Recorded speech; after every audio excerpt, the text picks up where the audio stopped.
गइल, रोग ऐसन लगा के गइल। आइल हितई में ऊ 4 दिन खातिर बाकी हल्फा मचा के गइल। आइल हितई में ऊ 4 दिन खातिर बाकी हल्फा मचा के गइल। नाच ऐसन नचा के गइल, दिल इतना चढ़ा के गइल। अब ले देना पवनी 3 साल में इतना कर्जा बढ़ा के गइल।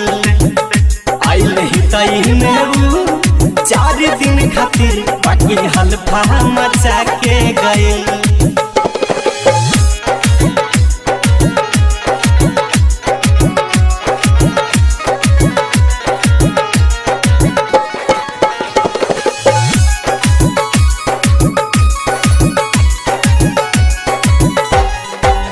गोरे गोरे फेस में कप में ओठा लाली, देखे में ई तहसवरे आया बुझाली।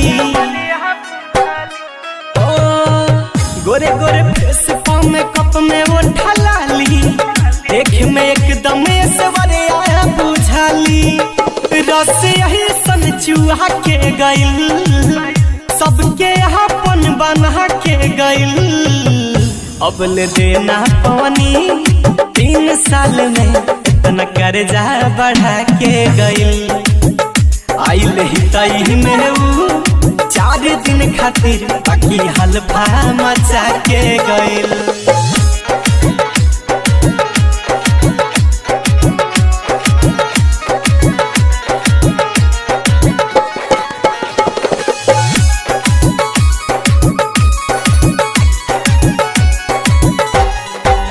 घूमे खातिर आइली एक दिन हमारा घरे, हंसी हंसी बात हमसे लगली हो करे।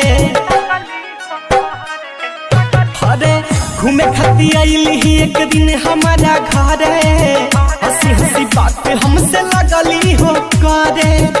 सपना बड़े बड़े देखा के गइल, सबके चूना लगा के गइल। अर्जुन के साथी रवि राज पर अपन जादू चढ़ा के गइल।